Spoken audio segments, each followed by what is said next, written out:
ഹരേ കൃഷ്ണ. സർവം ശ്രീ രാധാകൃഷ്ണാർപ്പണമസ്തു. ഇന്ന് നമുക്ക് രാധാദേവിയുടെ ചിന്തകളിലേക്ക് കടക്കാം. മറ്റ് ചില കാര്യങ്ങളും പറയുവാനുണ്ട്. രാധാദേവിയെ ആഗ്രഹിക്കുന്നവർ അല്ലെങ്കിൽ രാധയെ പ്രാർത്ഥിക്കുന്നവർ രാധാറാണിയുടെ അനുഗ്രഹത്തിൽ ജീവിക്കാൻ ആഗ്രഹിക്കുന്നവർക്ക് എത്ര പേർക്ക് രാധാറാണിയെ കിട്ടിയിട്ടുണ്ട്? സ്ഥിരമായി മനസ്സിൽ രാധാറാണി ഭഗവാനോടൊപ്പം നൃത്തം ചെയ്യുന്നതായി അനുഭവപ്പെടുന്നതായി എത്ര പേർക്കുണ്ട് എന്ന് സ്വയം ആലോചിച്ചു നോക്കുക. മിക്കവർക്കും, ഭൂരിപക്ഷം പേർക്കും രാധാറാണിയെ സ്വന്തമായി മനസ്സിൽ ഭഗവാനെ പോലെ വയ്ക്കാൻ കഴിയില്ല. കാരണം ഈ ഭഗവാന്റെ മായാ പ്രകൃതിയാണ് രാധാദേവി. ഭഗവാൻ തൻ്റെ ഉള്ളിലിരിക്കുന്ന ആ ശക്തിയെ, മായാശക്തിയെ പുറത്തേക്ക് കൊണ്ടുവന്ന് അതിനെക്കൊണ്ടാണ് ഈ പ്രപഞ്ചം സൃഷ്ടിപ്പിച്ചിരിക്കുന്നത്. ഈ പ്രപഞ്ചത്തിൻ്റെ തനതായ ഗുണം മായയാണ്. മായ എന്നാൽ എന്താണ്? ഉണ്ടെന്ന് തോന്നിക്കുന്നു, പക്ഷേ ഒന്നുമില്ല. ആ സത്യം മനസ്സിലാക്കുക. സ്വപ്നം കാണുന്നു, സ്വപ്നം കണ്ട് ഉണർന്നിട്ടോ? ഉണ്ടായിരുന്നോ? സ്വപ്നത്തിൽ വല്ല അനുഭവം ഉണർന്നപ്പോഴുണ്ടോ? അതുപോലെയുള്ള ഒരു ഉറക്കമാണ്, ഒരു സ്വപ്നമാണ്. സ്വപ്നത്തിൽ കാണുന്ന ആ ഉറക്കത്തിൽ വരുന്ന സ്വപ്നമാണ് ഈ ജീവിതം എന്ന തിരിച്ചറിവ് ഈ ശരീരത്തിൽ നിന്നും ഞാൻ എന്ന് പറയുന്ന ആ ശക്തി വിട്ടുപോകുമ്പോൾ നമുക്ക് മനസ്സിലാകും, ഇതൊരു സ്വപ്നമായിരുന്നല്ലോ ഇതുവരെ അനുഭവിച്ചത്. ഇതിൻ്റെ ഒരു അല്പം ആ സ്വപ്നത്തിൻ്റെ ഒരു അല്പ അംശം മാത്രം നമ്മുടെ ഉള്ളിൽ ഇങ്ങനെ, നമ്മുടെ ഓർമ്മയിൽ ഇങ്ങനെ ഉണ്ടാകും. ഇത്തിരി കഴിയുമ്പോൾ അതങ്ങ് മാറും. സ്വപ്നം കണ്ട് ഉണരുമ്പോൾ സ്വപ്നത്തിൻ്റെ തീവ്രതയുണ്ടാകും. ക്രമേണ സ്വാഭാവികമായ ജീവിതത്തിലേക്ക്, ജാഗ്രതത്തിലേക്ക് കടക്കുമ്പോൾ അതങ്ങ് നഷ്ടപ്പെടും. എന്ന് പറഞ്ഞതുപോലെ നമ്മളിപ്പോൾ ആ സ്വപ്നാവസ്ഥയിലാണ് ഇരിക്കുന്നത്. നമ്മളിനി ജാഗ്രത അവസ്ഥയിലേക്ക് മാറണമെങ്കിൽ നമ്മളിരിക്കുന്ന ഈ ഞാൻ, ഈ ശരീരം വിട്ട് പുറത്തു പോകണം. ഈ ശരീരം വിട്ടിട്ട് കഴിഞ്ഞ് പുറത്തേക്ക് പോയി കഴിയുമ്പോൾ ഈ ഞാൻ എന്ന് പറയുന്ന ആളിന് മനസ്സിലാകും, ഇതൊരു സ്വപ്നമായിരുന്നല്ലോ ഇതുവരെ ആടിത്തീർത്തത്. അല്പനിമിഷത്തേക്കുള്ള ഒരു സ്വപ്നമായിരുന്നു. ആ ഞാൻ എന്ന് പറയുന്ന ആ ശക്തിയുടെ അനന്തമായിട്ടുള്ള കാലദൈർഘ്യത്തെ വെച്ച് നോക്കുമ്പോൾ ഈ ശരീരം സ്വീകരിച്ച ഞാനിൻ്റെ സമയം ഒരു അല്പനേരമേ ഉള്ളായിരുന്നു. അപ്പോൾ ഈ അല്പനേരത്തേക്ക് ഇവിടെ ഒരു റോൾ ചെയ്യാൻ വന്ന ഞാനാണ് നമ്മൾ ഓരോരുത്തരും. എല്ലാവരെയും ഞാൻ എന്നാണല്ലോ പറയുന്നത്. അപ്പോൾ ഈ ഞാനുകളെക്കുറിച്ച് എല്ലാവരും സ്വയം ഞാൻ ആരാണെന്ന് ചിന്തിച്ച് വരുമ്പോൾ ഞാനും മറ്റൊരാളുടെ ഉള്ളിലിരിക്കുന്ന ഞാനും ഇവിടെ കാണുന്ന എല്ലാവരുടെ ഉള്ളിലിരിക്കുന്ന ഞാനും ഒന്ന് തന്നെയാണെന്നുള്ള പരമമായ സത്യം ആർക്ക് ബോധ്യപ്പെടുന്നു അവർക്ക് അതിലേക്കുള്ള സത്യത്തിലേക്ക് വരുമ്പോഴേ രാധാദേവിയെ സ്ഥിരമായി കിട്ടൂ. അപ്പോൾ തോന്നുന്നു രാധയും ഞാനും തമ്മിൽ എന്ത് ബന്ധമെന്ന്. ഞാനും രാധയും തമ്മിലാണ് ബന്ധമെല്ലാം കിടക്കുന്നത്. കാരണം ഇവിടെ കോൺസ്റ്റൻ്റായിട്ട് ആർക്കാണോ ഭക്തി, സ്ഥിരമായിട്ട് ആർക്കാണോ ഭക്തി സ്ഥിരമായിട്ട് ആർക്കാണോ ഉള്ളത് അവർക്ക് മാത്രമേ രാധാദേവിയെ കിട്ടുകയുള്ളൂ. നമ്മൾ കോൺസ്റ്റൻ്റായിട്ട്, സ്ഥിരമായിട്ട്, പെർമനൻ്റായിട്ട് ഭക്തിയിലിരിക്കുന്നവരല്ലല്ലോ. പിന്നെങ്ങനെ രാധയെ നമുക്ക് കിട്ടുന്നത്? രാധയെന്ന് പറഞ്ഞാൽ ഈ മായയാകുന്ന കുടം പൊട്ടിക്കണം. ആ കുടത്തിനുള്ളിലെ വായു, കുടം പൊട്ടിച്ചു കഴിയുമ്പോൾ പുറത്തേക്ക് നിർഗമിച്ചിട്ട് കുടത്തിലെ വായു ഏതാണ്, അത് പൊട്ടിച്ചിട്ട് ഈ പ്രകൃതിയിലേക്ക് വന്നപ്പോൾ ആ വായു ഏതാണ് തിരിച്ചറിയാൻ പറ്റുമോ? ഒരു ബോട്ടിൽ അടച്ചു വെച്ചിരിക്കുന്ന ബോട്ടിൽ ഒന്നുമില്ലെന്ന് നമുക്ക് തോന്നും. പക്ഷേ അതിലെന്തുണ്ട്? വായു ഉണ്ട്. ആ കുപ്പി അങ്ങോട്ട് തുറക്കുമ്പോൾ അതിനുള്ളിലിരുന്ന വായു പുറത്തേക്ക് ബഹിർഗമിക്കുന്നു, പുറത്തേക്ക് പോകുന്നു. അപ്പോൾ അതിനുള്ളിൽ നമ്മൾ ജലമോ പാലോ വല്ല ഏതെങ്കിലും ലിക്വിഡൊക്കെ നിറയ്ക്കുകയാണെങ്കിൽ അത് ഷടോന്ന് അതിലെ വായു പുറത്തേക്ക് അങ്ങ് പോകും. ആ പുറത്തു പോയ വായുവിനെ നമുക്ക് കാണാൻ കഴിയുമോ? എന്തിലേക്കാണ് ചെന്ന് ലയിച്ചതെന്ന്? ഇവിടെ അന്തരീക്ഷത്തിലുള്ള വായുവും ബോട്ടിലിരുന്ന വായുവും ഒക്കെ നമുക്ക് തിരിച്ചറിയാൻ കഴിയുമോ? ഇല്ലല്ലോ. അത് ബോട്ടിൽ കയറിയപ്പോഴല്ലേ ബോട്ടിലൊരു വായു ഉണ്ടെന്നും, അല്ലെങ്കിൽ വേറൊരു ടിന്നിന് അതിലൊരു വായു ഉണ്ടെന്നും, അല്ലെങ്കിൽ അതിനേക്കാളും വലിയൊരു പാത്രം നമ്മൾ അടച്ചു വെച്ചിരിക്കുന്നു ഉപയോഗിക്കാതെ, അതിനകത്തിലൊരു വായു ഉണ്ടെന്നും ഒക്കെ സെപ്പറേറ്റ് വായു വന്നത് എങ്ങനെയാണ്? നമ്മൾ ഓരോ രൂപത്തിൽ അത് അടച്ച് ഓരോ പാത്രമാക്കി, അല്ലെ ബോട്ടിലാക്കി, അല്ലെ ബോട്ടിൽ തന്നെ പല രൂപത്തിലുള്ള ഉണ്ടല്ലോ. ഇതിലൊക്കെയും വായു നിറഞ്ഞപ്പോഴല്ലേ ബോട്ടിലെ വായു, ഗ്ലാസ്സിലെ വായു, പാത്രത്തിലെ വായു, ടിന്നിലെ വായു, അങ്ങനെ അങ്ങനെ അങ്ങനെ എല്ലാറ്റിലെയും വായു. ഈ വായു ഒക്കെ തുറന്നു കഴിഞ്ഞപ്പോൾ എങ്ങോട്ട് പോയി? അന്തരീക്ഷത്തിലേക്ക്, ഇവിടെ കാണുന്ന ഈ പ്രകൃതിയിലേക്ക് അങ്ങ് ലയിച്ചു. അതുപോലെ എൻ്റെ ഉള്ളിലും എന്നെ കേൾക്കുന്ന ഓരോരുത്തരുടെ ഉള്ളിലും കേൾക്കാതിരിക്കുന്നവരുടെ ഉള്ളിലും ഇവിടെ കാണുന്ന എല്ലാ ജീവജാലങ്ങളുടെ ഉള്ളിലും ഇരിക്കുന്ന ആ വായു ഉണ്ടല്ലോ, ആ ശ്വാസം, ആ ശ്വാസഗതിയെ ശ്രദ്ധിച്ച് നമ്മൾ ധ്യാനം ചെയ്താൽ ഞാൻ ആരാണെന്ന് മനസ്സിലാവും. അത്രയും ഒന്നും ധ്യാനത്തിലൂടെ ഞാനെ മനസ്സിലാക്കാൻ കഴിഞ്ഞില്ലെങ്കിൽ തന്നെ ഇവിടെ നിന്ന് ഞാൻ ഈ പറഞ്ഞ ഓരോ രൂപത്തിലും എൻ്റെ രൂപമാണോ മറ്റൊരാളുടെ രൂപം, വേറൊരാളുടെ രൂപമാണോ അതിനടുത്ത ഒരാളുടെ രൂപം, അല്ല, എല്ലാം വ്യത്യസ്തമായ രൂപങ്ങളിലിരിക്കുന്നു. ആണെന്നും പെണ്ണെന്നും പല യോനികളിലിരിക്കുന്നു. ശരീരം കൊണ്ടും രൂപം കൊണ്ടും സ്ഥലം കൊണ്ടും അവനവൻ്റെ പദവി കൊണ്ടും ഗുണങ്ങൾ കൊണ്ടും അതുപോലെ തന്നെ ജാതിയും മതവും ഒക്കെ കൊണ്ടും വ്യത്യസ്തമായിരിക്കുന്ന നാനാവിധമായിട്ടുള്ള മനുഷ്യജാലങ്ങളുടെ ഉള്ളിലെല്ലാം പ്രവർത്തിക്കുന്ന ഞാൻ എന്ന നമ്മൾ പറയുന്ന ശക്തി എന്താണ്? നമ്മൾ ശ്വസിക്കുന്ന ഈ വായുവാണ്. അത് ശ്വസിക്കാൻ കഴിയാതിരുന്നാൽ, നമ്മുടെ പൾസ് റേറ്റ് കുറഞ്ഞു പോയാൽ നമ്മൾ എന്ത് സംഭവിക്കുമെന്ന് നമുക്കറിയാമല്ലോ.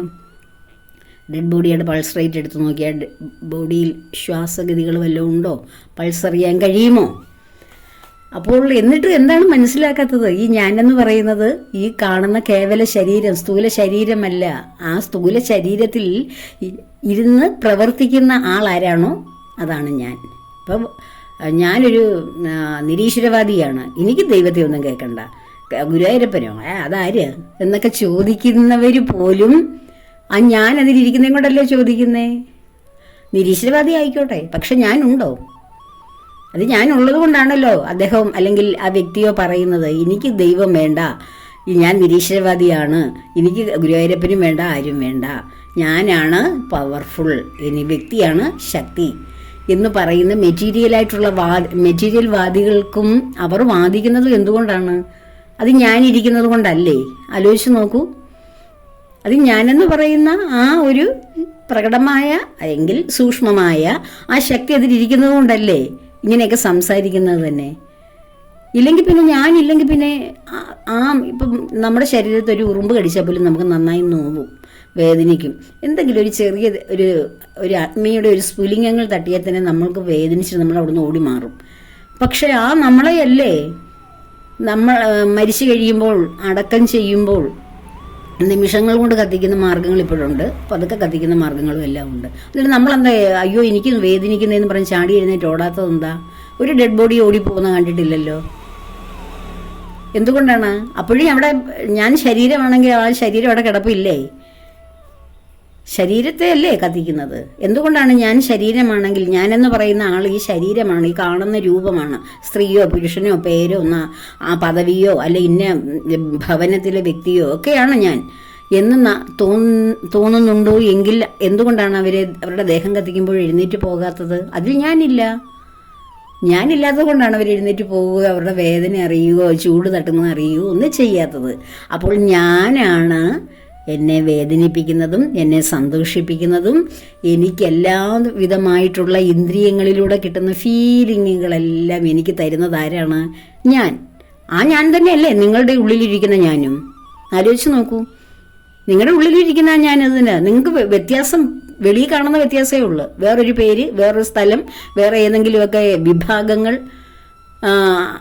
ഏതെങ്കിലുമൊക്കെ പദവിയിലിരിക്കുന്നവർ, സമ്പന്നർ, വിദ്യാഭ്യാസമുള്ളവർ, സമ്പത്തില്ലാത്തവർ, വിദ്യയില്ലാത്തവർ, അങ്ങനെ വ്യത്യസ്തമായിട്ടുള്ള കാര്യങ്ങളേ ഉള്ളൂ. പക്ഷെ അതിലിരിക്കുന്ന ഞാൻ എന്ന് പറയുന്ന ആ ഒരു ശക്തി ഇരിക്കുന്നത് കൊണ്ടാണ് ഞാൻ ഇന്ന സ്ഥലത്ത് ജീവിക്കുന്നതെന്നോ ഇന്ന വിഭാഗത്തിൽപ്പെടുന്നെന്നോ ഇന്ന പദവി സ്വീകരിക്കുന്നതെന്നോ അല്ലെ പദവി ഇല്ലാത്തതോ അല്ലെ എന്തെങ്കിലും ആയിക്കോട്ടെ, എൻ്റെ പേരാണ് ഇന്നത് എന്നൊക്കെ എൻ്റെ ഉള്ളിലോ അല്ലെ നമ്മുടെ ഓരോരുത്തരുടെ ഉള്ളിലും ഇരിക്കുന്ന ഞാനാണ് പറയുന്നത്, അല്ലാതെ ശരീരമാണോ പറയുന്നത്? എന്നിട്ട് ശരീരമാണ് എൻ്റെ പേര് പറയുന്നതെങ്കിൽ മരിച്ചു കിടക്കുന്ന ആ ബോഡി എന്താണ് പറയാത്തത്? എൻ്റെ പേരിന്നതാണ്, ഞാൻ ഇന്ന വീട്ടിലെ ഇന്നാരൊക്കെയാണ്, എന്നെ ചിതയിലേക്ക് എടുക്കുന്നു, ഗുഡ് ബൈ, എന്താ പറയാത്തത്? അപ്പോൾ നമ്മളെ സംസാരിപ്പിക്കുന്നതും നമ്മളെ ഞാൻ എന്ന നാമധേയത്തിൽ ഇരുത്തുന്നതും എല്ലാം വളരെ സിമ്പിൾ അല്ലേ? വളരെ ലളിതമല്ല ഇത്. ആധ്യാത്മികം, വേദാന്തം വളരെ സിമ്പിളാണ്. പക്ഷെ ഇതൊന്നും പിടിച്ചെടുക്കണമെങ്കിൽ ഒരല്പം ഗഹനവുമാണ്. ഈ ജ്ഞാനം, ഈ ആധ്യാത്മിക ജ്ഞാനം നമ്മുടെ പൂർവികർ, നമ്മുടെ മുത്തശ്ശന്മാർ എന്തിന് നമ്മുടെ ചെറുപ്പത്തിൽ പോലും എവിടെയെങ്കിലുമൊക്കെ പോയിരുന്ന് അറിവുള്ളവർ പറയുന്നത് കേട്ടിട്ട് മനസ്സിലാക്കണമായിരുന്നു. അത്രയും താമസമുണ്ടായിരുന്നു അത് മനസ്സിലാക്കാൻ. അതിനു മുമ്പുള്ള യുഗങ്ങളിലേക്ക് പോകൂ. കലിയുഗത്തിനു മുമ്പുള്ള, കലിയുഗം തുടങ്ങുന്ന സമയത്തും അതിനു മുമ്പുള്ള ദ്വാപര യുഗത്തിലും ത്രേതായുഗത്തിലും ഒക്കെ നമ്മൾ പരിശോധിച്ചാൽ ഈ ജ്ഞാനം, ഞാൻ ഈ പറഞ്ഞ വേദാന്തം, അതായത് വേദങ്ങളുടെ എല്ലാം അന്തമായ സാരാംശം, ഞാൻ ആരെന്നുള്ള ആ ഒരു ചിന്ത, അതിലേക്ക് ഇറങ്ങിത്തിരിക്കണമെങ്കിൽ വീടും മറ്റ് കാര്യങ്ങളും ഭൗതികമായിട്ടുള്ളതെല്ലാം ഉപേക്ഷിച്ച് അതിനുവേണ്ടി ആധ്യാത്മികമായ ജ്ഞാനത്തിലേക്ക് ഇറങ്ങിത്തിരിക്കണമായിരുന്നു. എങ്കിലേ ഈ ഒരു ചിന്തയിലേക്ക് വരികയും അതിനെ സ്വാംശീകരിക്കുവാൻ അല്ലെ പൂർത്തീകരിക്കുവാനുള്ള കർമ്മ പദ്ധതികളിലേക്ക് നമ്മൾ യോഗിയായോ സന്യാസിയായോ ഒക്കെ പോകേണ്ടിയും വരികയുള്ളൂ, പോകുമായിരുന്നു. അങ്ങനെ ഉള്ള കാലഘട്ടമായിരുന്നു. ജ്ഞാനം ലഭിക്കുവാൻ അതിനുവേണ്ടി നിതാന്ത പരിശ്രമം നടത്തിയ കാലഘട്ടങ്ങളായിരുന്നു കഴിഞ്ഞ യുഗങ്ങൾ എല്ലാം.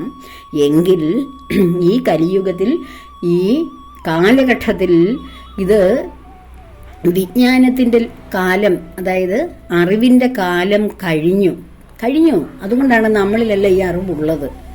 നമ്മൾക്ക് ഏതോ കാലഘട്ടങ്ങളിൽ ഈ അറിവ് സംഭരിച്ചിട്ട് വീണ്ടും അതിനെ ഒന്ന് റീവൈസ് ചെയ്ത് ഒന്നുകൂടെ ക്ലാരിറ്റി വരുത്തി നമ്മൾ ആത്മജ്ഞാനികളായി മാറുവാൻ, ഭഗവാൻ എന്താണെന്നുള്ള അല്ലെങ്കിൽ ഞാൻ എന്താണെന്ന് ഉള്ള തിരിച്ചറിവിലേക്ക് വരുവാൻ വേണ്ടിയിട്ടുള്ള ഒരു തയ്യാറെടുപ്പ് നമുക്ക് ഉണ്ടായത്. ഇപ്പോൾ ഞാൻ ഈ വിഷയം തന്നെയാണ് ഈ ചാനൽ തുടങ്ങിയ സമയം മുതൽ സംസാരിക്കുന്നത്. ആത്മജ്ഞാനപരമായിട്ടുള്ള കാര്യങ്ങൾ മാത്രമാണ് സംസാരിക്കുന്നത്. എന്നെ കേൾക്കുന്ന എത്ര പേരുണ്ട്, ഇപ്പോൾ എത്രയോ പേരുണ്ട്. ഞാൻ ആദ്യം എന്നെ കേൾക്കുന്നവരിൽ നിന്ന് എത്രയോ വ്യത്യസ്തമായിട്ട് ധാരാളം പേർ എന്നെ കേൾക്കാൻ ആഗ്രഹിക്കുന്നു, അതിനുവേണ്ടി കാത്തിരിക്കുന്നു, അതല്ലെങ്കിൽ എപ്പോഴെങ്കിലും കേൾക്കുന്നു. പക്ഷേ അതെന്തുകൊണ്ടാണ്? ഇതൊക്കെ നമ്മൾ ക്ഷേത്രങ്ങളിലോ അല്ലെങ്കിൽ ഇതുപോലെയുള്ള സത്സംഗങ്ങൾ കൂടുന്ന സ്ഥലത്തോ മാത്രം കേട്ടുകൊണ്ടിരുന്ന അധികകാലം അനേകം പേർക്ക് കിട്ടാതെ അധികകാലം ചിലവഴിച്ച് കിട്ടുന്ന കാര്യം ഈ വിജ്ഞാനത്തിന്റെ വിസ്ഫോടനം നടക്കുന്ന ഈ കാലഘട്ടം അത് കഴിഞ്ഞു, അതിൻ്റെയും മേലോട്ടുള്ള കാലഘട്ടമായി. ഈ സോഷ്യൽ മീഡിയയുടെയൊക്കെ തുടക്കം തന്നെ വിജ്ഞാനത്തിന്റെ ഒരു സ്ഫോടനാത്മകമായ ഒരു കാലഘട്ടമായിരുന്നു. ആ കാലഘട്ടത്തിൽ നാം ജീവിക്കുമ്പോൾ നമുക്ക് ഈ ആത്മസാക്ഷാത്കാരം വളരെ അടുത്താണ്. നമ്മൾ എവിടെയും സത്സംഗം കൂടാൻ പോകണ്ട. നമ്മുടെ വീടുകളിൽ നമ്മൾ എവിടെയാണോ, വീടല്ല എവിടെയെങ്കിലും യാത്രക്കിടയിലായിക്കോട്ടെ, എവിടെ ഇരുന്നാലും എവിടെയാണോ നാം ഇരിക്കുന്നത് അവിടെ നമുക്ക് ഭഗവാനെ കിട്ടും, അല്ലേ? നമ്മൾ ഹിമാലയ സ്ഥാനുകളിൽ ഋഷികേശിലൊക്കെ പോകണോ? ഭഗവാനെ അറിയുവാനും ഞാൻ ആരാണെന്നുള്ള ചിന്തയുടെ പിന്നാലെ പോകണം. ഞാൻ എവിടെയെങ്ങും പോയിട്ടല്ല എനിക്ക് ഈ അറിവൊക്കെ കിട്ടിയത്. ഞാൻ എൻ്റെ വീട്ടിൽ ഞാൻ ചെയ്യുന്ന ജോലികൾക്കിടയിൽ എല്ലാറ്റിൽ നിന്ന് കിട്ടിയതാണ്. കാരണം ഇതിൻ്റെ വിത്ത് നേരത്തെ വീണിട്ടുണ്ട്. നമ്മളിൽ ഓരോരുത്തരിലും ആ വിത്ത് വീണവരാണ് നമ്മൾ ഈ സത്സംഗത്തിലുള്ളവർ. അപ്പോൾ എത്രയോ ആൾക്കാർക്ക് ആ ആത്മാംശം ഉണ്ട്, അതറിയാൻ ആഗ്രഹമുണ്ട്, എല്ലാവർക്കും ഉണ്ടത്. അതുകൊണ്ടാണ് ഇതിലേക്ക് ശ്രദ്ധ വരുന്നത്. അപ്പോൾ ഈ ചിന്ത, എന്നിലുള്ള ഞാനും മറ്റൊരാളിലുള്ള ഞാനും ഈ കുടം പൊട്ടിച്ച് ഈ ശരീരമാകുന്ന ഈ ചെറിയ ബോട്ടിൽ അല്ലെങ്കിൽ ഈ കുടം അതങ്ങോട്ട് പൊട്ടിപ്പോയി കഴിഞ്ഞാൽ, അതിൽ നിന്ന് അങ്ങോട്ട് വേർപെട്ട് പോയി കഴിഞ്ഞാൽ എവിടേക്കാണ് ലയിക്കുന്ന ഈ ജ്ഞാനികളെല്ലാം? ആലോചിച്ച് നോക്കിയേ. ഞാൻ പറയുന്ന ഇതെൻ്റെ ശരീരമാണ്, ഇത് എൻ്റെ വീടാണ്, എൻ്റെ മകൾ, എൻ്റെ ഹസ്ബൻഡ്, എൻ്റെ എല്ലാം, എൻ്റെ വസ്ത്രം, എൻ്റെ ദുഃഖം, എൻ്റെ സുഖം എന്നൊക്കെ നമ്മൾ ഓരോരുത്തരും പറയില്ലേ? ഈ പറയുന്ന ആ ഞാൻ, എൻ്റെ എന്ന് പറയുന്ന എൻ്റെ ശരീരമാണെങ്കിൽ പിന്നെ ഞാൻ ആരാണ്? ഞാനാണ് ശരീരം എന്നല്ലല്ലോ നമ്മളാരും പറയുന്നത്. ഞാൻ ശരീരമാണെന്നാണോ നമ്മൾ പറയുന്നത്? എൻ്റെ ശരീരമാണ്, എൻ്റെ സുഖം, എൻ്റെ ദുഃഖം. ഞാൻ ശരീരം കൊണ്ട് ദുഃഖിക്കുന്നു, ശരീരം കൊണ്ട് സുഖിക്കുന്നു. അപ്പോൾ ആ ശരീരം എന്താണ്? ഞാൻ എന്താണ്? ഈ എല്ലാറ്റിലും ഇരിക്കുന്ന ഈ ഞാനാണ് ഒരേ ഞാനിൻ്റെ തന്നെ വ്യത്യസ്തമായ. എങ്ങനെയാണ് വായു വ്യത്യസ്തമായ ബോട്ടിലുകളിലോ അല്ലെ വ്യത്യസ്തമായ പാത്രങ്ങളിൽ വായു നിറഞ്ഞിരിക്കുന്നത് പോലെ നമ്മൾ വ്യത്യസ്തമായ രൂപങ്ങളും ഭാവങ്ങളും ഉള്ളവരുടെ ഉള്ളിൽ ഈ നിറഞ്ഞിരിക്കുന്ന ഈ ഞാനെന്ന് പറയുന്ന ആ ബ്രഹ്മചൈതന്യമാണ് നമ്മളെക്കൊണ്ട് ഈ സംസാരിപ്പിക്കുന്നതും ജീവനോടെ നിലനിർത്തുന്നതും. ആ ചൈതന്യം നമ്മുടെ ശരീരം കർമ്മങ്ങൾക്ക് ശേഷം വീണ്ടും കർമ്മം ചെയ്യുവാനുള്ള ഒരു പൂർണ്ണതയില്ലാതെ വരുമ്പോൾ ശരീരം ഉപേക്ഷിച്ചിട്ട് പുതിയൊരു ശരീരം എടുക്കുന്നു. ഇതാണ് യഥാർത്ഥത്തിൽ ജീവിതവും മരണവും എന്നൊക്കെ പറയുന്നത്. അപ്പോൾ ആ സത്യം ആർക്കാണോ തിരിച്ചറിയാൻ തുടങ്ങുന്നത്, ആരൊക്കെയാണോ തിരിച്ചറിയുന്നത്, അവരിലാണ് നിതാന്തമായ ഭക്തി, ഭഗവാനെ അറിയാനുള്ള ഒരു ആത്മത്വര, ഇങ്ങനെ അറിയാനുള്ള ഒരു ജിജ്ഞാസ, എന്താണെന്നുള്ള അറിയാനുള്ള ഒരു ജിജ്ഞാസ വന്ന് നമുക്ക് ഒരു ഏകാന്ത ഭക്തിയിലേക്ക് നമ്മൾ വരും. അങ്ങനെ വരുമ്പോഴാണ് നമ്മൾ ഈ മായാബന്ധത്തിൽ നിന്ന് കുറേശ്ശെ മോചിതരാകുന്നത്. അപ്പോഴാണ് നമുക്ക് ആരെ കിട്ടുന്നത്? രാധാറാണിയെ കിട്ടുന്നത്. ആരൊക്കെയാണോ ഈ ഭൗതികതയിൽ മുഴുകി നിൽക്കുന്നത് അവർക്ക് രാധാറാണിയെ പൂർണ്ണമായി കിട്ടില്ല. നമ്മൾ ഒന്ന് പ്രാർത്ഥിക്കുമ്പോൾ രാധയുടെ സ്വരൂപം നമ്മുടെ ഉള്ളിൽ വിളങ്ങുമെങ്കിലും നമുക്ക് ഏകാന്തമായിട്ട് നമ്മൾ ആ ഭക്തിയുടെ ഒരു ചാലിലൂടെ മാത്രം ഇങ്ങനെ സഞ്ചരിച്ചാൽ മാത്രമേ നമുക്ക് രാധാറാണിയെ നമുക്ക് പൂർണ്ണമായിട്ട് കിട്ടൂ. കാരണം നമുക്ക് ഇതെല്ലാം മനസ്സിലാകും. നമ്മൾ ഒരു ഡ്രാമയുടെ പാർട്ട് ആൻഡ് പാഴ്സൽ മാത്രമാണ്. ഡ്രാമ തീരുമ്പോൾ നമ്മൾ തിരിച്ചു പോകേണ്ടി വരും. ഇതൊക്കെ ഒരു സ്വപ്ന സന്നിഭവമല്ലയോ? രാമായണത്തിൽ ലക്ഷ്മണ ഉപദേശത്തിൽ ഭഗവാൻ ശ്രീരാമചന്ദ്ര പ്രഭു ലക്ഷ്മണകുമാരനെ പറഞ്ഞു കൊടുക്കുവാണ്, ജീവിതം സ്വപ്ന സന്നിഭമാണ് ലക്ഷ്മണ. സ്വപ്ന സന്നിഭം സ്വപ്നത്തെ പോലെയാണ്. സ്വപ്നം വിട്ടുണരുമ്പോഴല്ലേ നമ്മൾ യാഥാർത്ഥ്യം എന്താണെന്ന് മനസ്സിലാവൂ. പക്ഷെ ഇവിടെ സ്വപ്നം വിട്ടുണർന്ന് യാഥാർത്ഥ്യം മനസ്സിലാക്കുവാൻ നമ്മുടെ ശരീരത്തിൽ നിന്ന് നാം പോകുന്ന നേരം വരെയും കാത്തിരിക്കരുത്. പിന്നെയോ ഇപ്പോൾ തന്നെ നമുക്ക് ആത്മജ്ഞാനം ലഭിക്കാനുള്ള ആഗ്രഹം നമ്മുടെ മനസ്സിൽ വരണം. ആ ആത്മജ്ഞാനത്തിലേക്ക് നമ്മൾ സഞ്ചരിക്കുമ്പോൾ മാത്രമാണ് രാധയിൽ ദേവിയും നാമും തമ്മിലുള്ള ആ അകലം കുറയുന്നത്. ഇപ്പോൾ നമ്മൾ ഈ രാധാദേവി നിർമ്മിച്ച ഈ മായ പ്രകൃതിയിലാണ്. നമ്മളെ ഇങ്ങനെ മായ കൊണ്ട് മൂടിയിട്ടിരിക്കുകയാണ്. നമ്മൾ ഇത് തന്നെയാണ് സത്യം, ഇവിടമാണ് ശരി, ഇതിനപ്പുറം എനിക്കൊന്നും അനുഭവിക്കാനില്ല. അതാണ് നമ്മുടെ പ്രിയപ്പെട്ട ഒരു ഭക്ത നേരത്തെ പറഞ്ഞത്, നമ്മുടെ പൂർവ്വജന്മങ്ങളോ പുനർജന്മങ്ങളോ ഒന്നും നമ്മൾ അനുഭവിക്കുന്നില്ലല്ലോ. ഇതല്ലേ അറ്റ് പ്രസന്റ് മൊമെൻ്റ് അല്ലേ ശരിയായിട്ട് നമുക്ക് അനുഭവിക്കാൻ കഴിയുന്നത്. അപ്പോൾ ഇതല്ലേ ഉള്ളൂ സത്യം, മറ്റു വല്ലതും സത്യമുണ്ടോ എന്ന സംശയത്തിനുള്ള മറുപടിയാണിത്. ഇതാണ് സത്യമെന്ന് നമ്മളെക്കൊണ്ട് തോന്നിപ്പിക്കുന്നതാണ് ഈ മായ. അതാണ് ഈ മായാ പ്രകൃതി എന്ന് പറയുന്നത്. ഇത് സത്യമല്ലെന്ന് ഏതൊരു വ്യക്തിക്ക് എപ്പോൾ തോന്നുന്നോ അപ്പോൾ ആ മായാ പ്രകൃതിയുടെ പിടിയിൽ നിന്ന് അവർ ക്രമേണ അകലാൻ തുടങ്ങിയിട്ട് യഥാർത്ഥ സത്യം, യഥാർത്ഥ ജീവിതം, യഥാർത്ഥ സന്തോഷം, യഥാർത്ഥ സ്വസ്ഥത എവിടെയാണെന്ന് കിട്ടും. അപ്പോഴാണ് നമ്മൾ ഇതുവരെയൊക്കെ ഞാൻ എന്തിനായിരുന്നു കിടന്ന് കരഞ്ഞത്, എന്തൊരു ടെൻഷനായിരുന്നു, എന്തിനായിരുന്നു, എന്ത് കഷ്ടം, ഞാൻ എന്തൊരു ടെൻഷൻ അടിച്ചിരിക്കുന്നു, ഒരു വിഡ്ഢിയായല്ലോ ഞാൻ, ഈ വിഡ്ഢിത്തത്തിൻ്റെ പിന്നാലെയൊക്കെ ഞാൻ പാഞ്ഞല്ലോ, എന്തോ സുഖത്തിന് വേണ്ടിയായിരുന്നു. ആർക്കറിയാം എന്തോ സുഖം എന്തോ ദുഃഖം. വലിയ വലിയ പദ്ധതികളൊക്കെ ആസൂത്രണം ചെയ്ത് അതിൽ നിന്ന് ഫുൾഫിൽമെന്റ് കിട്ടുമെന്നും പറഞ്ഞ് ജീവിത അഹോരാത്രം അതിനുവേണ്ടി ഓടി തീർക്കുന്ന കഴുതകളെ പോലെ ജീവിക്കുന്ന കുറേ സമ്പന്ന വർഗ്ഗങ്ങളുണ്ട്. അവരെക്കുറിച്ച് ഓർക്കുമ്പോൾ സത്യത്തിൽ യോഹോ എന്ത് കഷ്ടമാണ് ഇവരുടെയൊക്കെ ജീവിതം എന്ന് സത്യത്തിൽ നമുക്കങ്ങ് തോന്നിപ്പോകും. കാരണം എന്താണ്, ഇവരിതൊക്കെ നേടിക്കഴിഞ്ഞിട്ട് വല്ല സുഖം അനുഭവിക്കുന്നുണ്ടോ? ഇതിൻ്റെയൊക്കെ നേടാൻ നടക്കുന്നതിൻ്റെ ഇടയിലാണ് ജീവിതം നഷ്ടപ്പെട്ടു പോകുന്നത്, ആരോഗ്യം നഷ്ടപ്പെട്ടു പോകുന്നത്, അവരുടെ അതാത് ദിവസത്തെ സന്തോഷം നഷ്ടപ്പെട്ടു പോകുന്നത്. എന്നിട്ട് ഇവർ അച്ചീവ് ചെയ്യുന്നത് എന്താണ്? അവസാനം ഫൈനൽ ഗോൾ ഇവർക്ക് എന്താണ് കിട്ടുന്നത്? ഒരിക്കലും നശിക്കാത്ത ഭയങ്കരമായ സന്തോഷമാണ് അവർക്ക് ലഭിക്കുന്നത്. ആണോ? ഭൂമിയിൽ അങ്ങനെ എന്തുമാത്രം കഷ്ടപ്പെട്ടിട്ടും അത് നമ്മൾ ഒത്തിരി സമ്പന്നത നേടിയിട്ടും അല്ല പദവികൾ നേടിയിട്ടും വലിയ വലിയ സൗധങ്ങളിൽ നമ്മൾ ജീവിക്കാൻ ആരംഭിച്ചാലും അവിടെ നമുക്ക് പൂർണ്ണമായ സന്തോഷം കിട്ടുമെന്നുണ്ടെങ്കിൽ ഈ ഭൂമിയിലെ ജീവിതത്തിന് വേണ്ടി കിടന്ന് ഓടുന്നതിന് 100% ഞാൻ സപ്പോർട്ട് ചെയ്യുന്നു.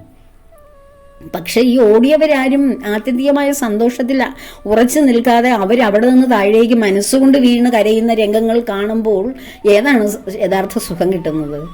സമാധാനം എവിടെയാണ്? ഈ ഓട്ടപ്പാച്ചിലാണോ? ആണോ? അവരെക്കുറിച്ചൊക്കെ ഓർക്കുമ്പോൾ നമുക്ക് സത്യത്തിൽ സഹതാപം പോലും തോന്നില്ല.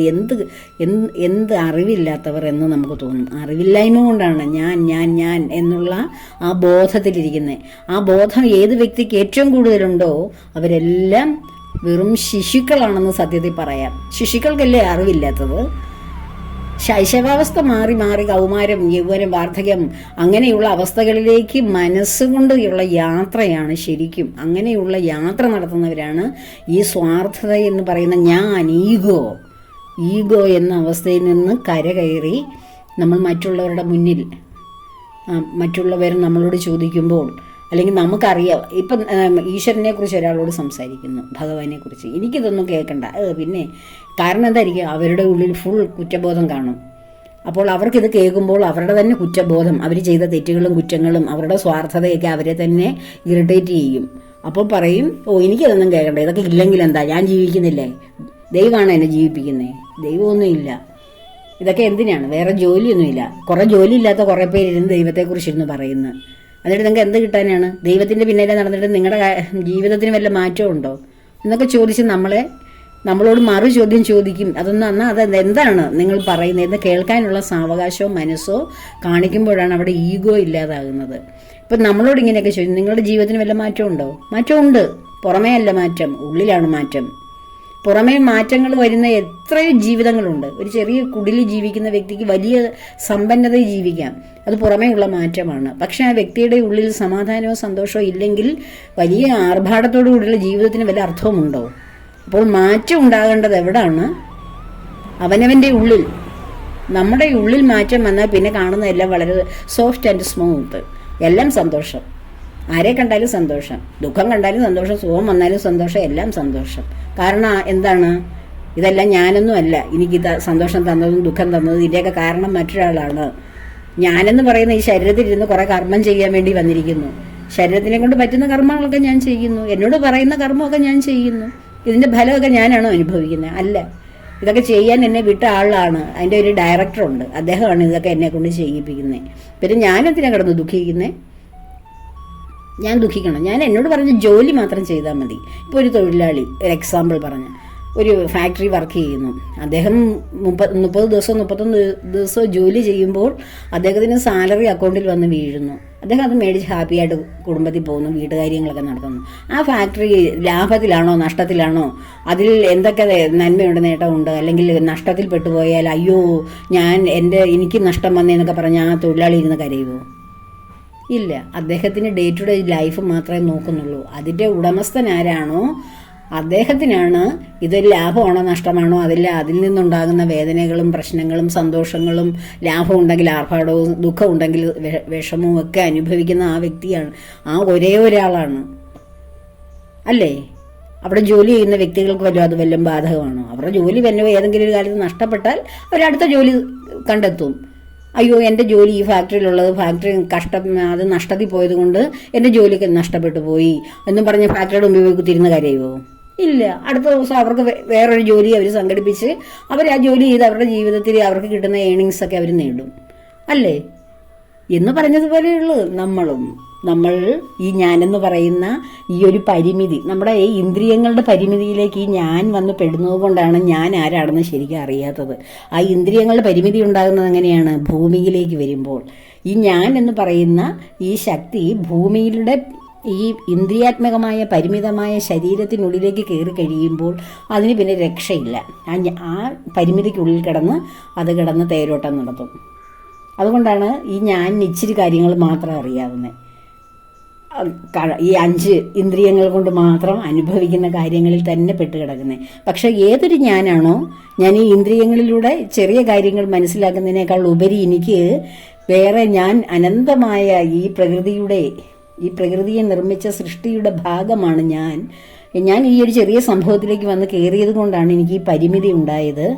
എന്നിലെല്ലാം എന്താണോ ഈ പ്രപഞ്ചത്തിൻ്റെ ആദിമൂലം, അവിടെ മുതലുള്ള എല്ലാ എനർജിയും ഞാൻ തന്നെയാണ് എന്ന മഹത്തായ സത്യം മനസ്സിലാക്കുന്ന ചില ജ്ഞാനങ്ങളുണ്ട്. ഓരോ ശരീരത്തിലിരിക്കുന്നെങ്കിലും ചില ജ്ഞാനികൾക്കത് മനസ്സിലാവും.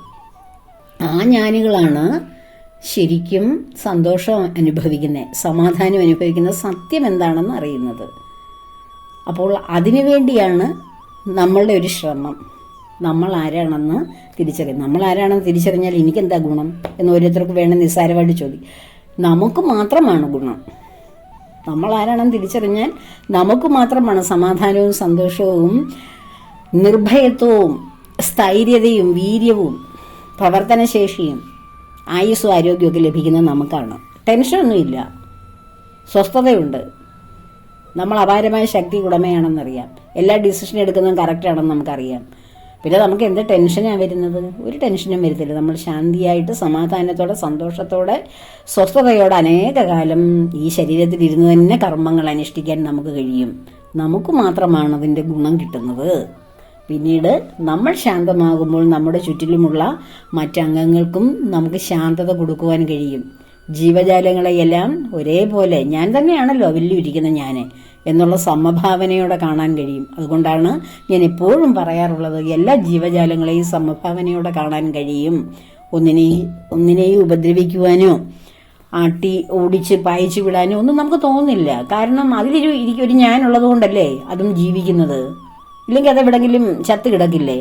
ഒരു നായ്ക്കുട്ടി തന്നെ ആയിക്കോട്ടെ, അതിനകത്ത് ഞാനെന്ന് പറയുന്ന ഒരു പ്രതിഭാസം ഇരിക്കുന്നത് കൊണ്ടാണ് അത് ഓടി നടന്ന് ആഹാരം കഴിക്കുകയും നമ്മളെ ശല്യം ചെയ്യാൻ വരികയൊക്കെ ചെയ്യുന്നത്. അതെവിടെ അതിനകത്തിലെ ഞാൻ പോയി കഴിഞ്ഞാൽ അതെവിടെയെങ്കിലും തെരുവിലിങ്ങനെ അല്ലെങ്കിൽ ഏതെങ്കിലും പറമ്പിലിങ്ങനെ അത് നിർജീവമായിട്ട് കിടക്കും. നമ്മുടെ അവസ്ഥ അത് തന്നെയല്ലേ? ഞാൻ പോയി കഴിഞ്ഞാൽ നമ്മൾ എന്ത് ചെയ്യും? നമുക്കും ഇത് തന്നെ അവസ്ഥ. നമ്മളെ പിന്നെ 4 പേര് ചുമന്നുകൊണ്ട് പോയി അഗ്നിക്കിരയാക്കുകയോ മണ്ണിന് കൊടുക്കുകയൊക്കെ ചെയ്യും. അപ്പോൾ ഇതൊക്കെയാണ് ഇന്നത്തെ ചിന്താവിഷയങ്ങൾ. അതുപോലെ തന്നെ മറ്റൊന്ന്, നമ്മുടെ ഒരു പ്രിയപ്പെട്ട ഭക്ത ഇന്ന് പറഞ്ഞൊരു കുട്ടി പറഞ്ഞപ്പോഴാണ് ഞാൻ സത്യത്തിൽ ഓർക്കുന്നത്, വൈശാഖ മാസം കടന്നു പോയല്ലോ എന്ന്. ഇനി ഭഗവാന് വേണ്ടി എന്ത് ചെയ്യും? ഭഗവാനെ കാണാൻ കഴിയില്ലല്ലോ, അനുഭവിക്കാൻ കഴിയില്ലല്ലോ എന്നൊക്കെ ആ കുട്ടി വേദനിക്കുന്നു. സത്യത്തിൽ ഞാൻ ഒന്നും ഓർത്തില്ല. വൈശാഖ മാസം കടന്നു പോയെന്നോ ഭഗവാൻ ഇനി ഭൂമിയിലില്ലെന്നോ ഒന്നും, അതൊക്കെ അങ്ങനെയൊന്നും ചിന്തിക്കരുത്. കാരണം എന്താണ്? ഭഗവാൻ എപ്പോഴും നമ്മുടെ ഉള്ളിൽ ഇരിക്കുന്നു. അതുകൊണ്ടല്ലേ ഞാൻ എന്ന് പറയുന്നത്. പിന്നെ എവിടെ ഭഗവാൻ പോയത്? ഭഗവാൻ നമ്മുടെ ഉള്ളിൽ തന്നെയുണ്ട്. ഭഗവാൻ എവിടെയും പോയില്ല. ഭൂമി വിട്ടു പോയിട്ടുമില്ല, നമ്മളെ വിട്ടു പോയിട്ടുമില്ല. ഭഗവാൻ നമ്മളെ വിട്ടു പോയിരുന്നെങ്കിൽ ഞാൻ എന്ന് പറഞ്ഞ് നമുക്ക് സംസാരിക്കാനോ ടൈപ്പ് ചെയ്യാനോ വല്ലതും കഴിയുമോ? ഇല്ല. അപ്പോൾ എല്ലാം ഇപ്പോഴും ഭഗവാനുണ്ട്. ഭഗവാൻ ഭൂമിയിൽ ഇവിടെ വന്നെന്നോ അല്ലെ വൈശാഖ മാസത്തിൽ മാത്രമാണെന്നോ ഒന്നും നാം ധരിക്കേണ്ട കാര്യമേ ഇല്ല. എല്ലാ മാസവും ഭഗവാൻ തന്നെയാണ്. എല്ലാ ദിവസങ്ങളും ഭഗവാന്റേതാണ്. എല്ലാം ഭഗവാന്റേതാണ്. ഭഗവാൻ നമ്മളോടൊപ്പം ഇരിക്കുന്നു. വൈശാഖ മാസം കടന്നുപോയി എന്ന് കരുതി ഭഗവാൻ എന്നിൽ നിന്ന് അകന്നുപോയി, അല്ലെ ഭഗവാനെ ഇനി കിട്ടില്ല, അനുഭവിക്കാൻ കഴിയില്ല എന്ന് പറയുന്ന നമ്മുടെ പരിമിതി കൊണ്ടാണ്. ഭഗവാനെ നമ്മൾ ഒരു മാസത്തേക്ക് പിടിച്ചു വെച്ചിരുന്നു, അത് കഴിഞ്ഞ് നമ്മൾ റിലാക്സായി. അതുകൊണ്ടാണ്. പക്ഷേ എല്ലാം ഇപ്പോഴും ഭഗവാൻ നമ്മളോടൊപ്പം ഇരിക്കുന്നു എന്നുള്ള പരിപൂർണ സത്യം ഉൾക്കൊള്ളാൻ തുടങ്ങിക്കഴിഞ്ഞാൽ നമുക്ക് മാസങ്ങളോ ദിവസങ്ങളോ ഒന്നും ഒരു പ്രാധാന്യമില്ല. ഏത് ദിവസവും നല്ലത്, ഏത് മാസവും നല്ലത്, എല്ലാം നല്ലത് തന്നെ. എല്ലാം ഭഗവാനെ സൃഷ്ടിച്ച് വിട്ടിരിക്കുന്നു. നമ്മൾ അതിൽ ഇങ്ങനെ പലതായിട്ട് വിഭജിച്ച് ഓരോ മാസങ്ങൾക്ക് ഓരോ പേര് കൊടുത്തിരിക്കുന്നു. ഭഗവാനില്ലാത്ത പ്രകൃതിയുണ്ടോ? പ്രപഞ്ചമുണ്ടോ? ഭഗവാന്റെ ഉള്ളിൽ പ്രകൃതി ഇരിക്കുന്നു. പ്രകൃതിയുടെ ഉള്ളിൽ നാം കഴിയുന്നു. നമ്മുടെ ഉള്ളിലും ഭഗവാൻ ഇരിക്കുന്നു. അപ്പോൾ എവിടെയാണ് ഒരു വ്യത്യാസം, ഒരു ആ ലിങ്കിനൊരു തടസ്സം വരുന്നത് എവിടെയാണ്? അതെവിടെയാണ് ഒന്ന് ബ്ലോക്ക് ആകുന്നത്? അതിങ്ങനെ നിരന്തരമായിട്ടൊരു കമ്മ്യൂണിക്കേഷൻ ഒന്നിച്ച് ഒരു സാധനത്തിൽ തന്നെ ഇരിക്കുന്ന ഇതായല്ല. പിന്നെ എവിടെയാണ് അതിൽ നഷ്ടപ്പെടുന്നത്? ഏത് സമയത്താണ് അത് നമ്മെ വിട്ടു പോകുന്നത്? നമ്മുടെ കർമ്മങ്ങൾ തീർന്നു കഴിയുമ്പോൾ, നമുക്ക് ശരീരം ഉപയോഗിക്കാൻ പറ്റാതെ വരുമ്പോൾ ഇതിലിരിക്കുന്ന ഭഗവാൻ ഇറങ്ങിപ്പോകുന്നു. ആ ആത്മചൈതന്യം, ഈ ആത്മചൈതന്യത്തെക്കുറിച്ചാണ് ഋഷീശ്വരന്മാർ വേദ ഇതിഹാസങ്ങളിൽ, പുരാണങ്ങളിൽ, ഉപനിഷത്തുകളിൽ എല്ലാം പറഞ്ഞിരിക്കുന്നത്. ഇത് വളരെ ലളിതമായി നമ്മുടെ ഈ ആധുനിക കാലഘട്ടത്തിൽ ഈ മീഡിയകളുടെ, സോഷ്യൽ മീഡിയകളുടെ അതിപ്രസരത്തിലൂടെ, അതായത് ഇൻഫർമേഷൻ്റെ ഒരു യുഗമാണിത്. Age of ഇൻഫർമേഷനാണിത്. അതിൻ്റെ ആ ഒരു അവസാന ഘട്ടത്തിലേക്ക് എത്തിയെന്ന് എനിക്ക് തോന്നുന്നു. അപ്പോൾ ഈ ഒരു അറിവിൻ്റെ ഒരു യുഗത്തിലൂടെയാണ് നാം ഈ കടന്നു പോകുന്നത്. നമുക്കെല്ലാവർക്കും ഇപ്പോൾ അറിവായി കഴിഞ്ഞ് എന്താണ് നമ്മൾ ആരാണ്, എന്താണെന്നൊക്കെ ഈ ഞാൻ ആരാണെന്നുള്ള കണ്ടെത്തലിലൂടെയാണ് ഓരോ ഋഷീശ്വരന്മാരും ഉണ്ടായത്. രമണ മഹർഷി തന്നെ അതിന് എക്സാമ്പിൾ അല്ലേ? നമ്മുടെ ഈ കാലഘട്ടത്തിൽ ഈ നൂറ്റാണ്ടിൽ ജീവിച്ചിരുന്ന ആളല്ലേ? അദ്ദേഹത്തിനോട് ആര് വന്ന് ചോദിച്ചാലും അദ്ദേഹം എല്ലാവരോടും ചോദിക്കുന്നത് ഈ ചോദിക്കുന്ന ആൾ ആരാണെന്നാണ്. അപ്പം പറയും ഞാനാണ് ചോദിക്കുന്നത്. ഞാൻ ആരാണ് അത് കണ്ടെത്തുന്നതാണ് ആധ്യാത്മികത, അല്ലെ ഈശ്വരനെ അറിയുക, ആത്മസാക്ഷാത്കാരം. അപ്പോഴാണ് എല്ലാവരുടെയും ഉള്ളിൽ അങ്ങനെ ഒരു ചിന്ത കടന്നു വന്നത്. പക്ഷേ അതിനൊരു മഹർഷീശ്വരനായി ജന്മാന്തരങ്ങൾ അതിനു വേണ്ടിയിട്ട് തപം ചെയ്ത് ശരീരത്തെ ജീർണിപ്പിക്കേണ്ട കാര്യം ഈ ഇൻഫർമേഷൻ്റെ കാലഘട്ടത്തിൽ വരുന്നില്ല. നമ്മൾക്ക് ഓരോരുത്തർക്കും വിരൽത്തുമ്പിൽ അവനവൻ ഓരോ സ്ഥലത്തും ഏതേത് അവസ്ഥയിലാണ് ഇരിക്കുന്നതെങ്കിലും നമുക്ക് ഭഗവാനെ അറിയാം. ആത്മസാക്ഷാത്കാരത്തിന് വേണ്ടിയിട്ടുള്ള അവസരങ്ങളുണ്ട്. അത് നമ്മുടെ വീട്ടിലിരുന്നോ ജോലിസ്ഥലത്തിരുന്നോ യാത്രക്കിടയിൽ എവിടെയും അത് അനുഭവവേദ്യമാണ്. അതിനുവേണ്ടി മനസ്സ് തുറന്നിടുക, ഈ വിശാലമായ ജ്ഞാനത്തിലേക്ക് മനസ്സ് തുറന്നിടുക, വേണ്ടതെല്ലാം സ്വാംശീകരിക്കുക. അതിനുവേണ്ടി എല്ലാവരെയും ഭഗവാൻ അനുഗ്രഹിക്കട്ടെ. എല്ലാവർക്കും ഭഗവാന്റെ അനുഗ്രഹം ഉണ്ടാകുവാൻ പ്രാർത്ഥിച്ചുകൊണ്ട് സർവവും ഭഗവാന്റെ പത്മപാദങ്ങളിൽ സമർപ്പിക്കുന്നു. ലോകാ സമസ്ത സുഖിനോ ഭവന്തു.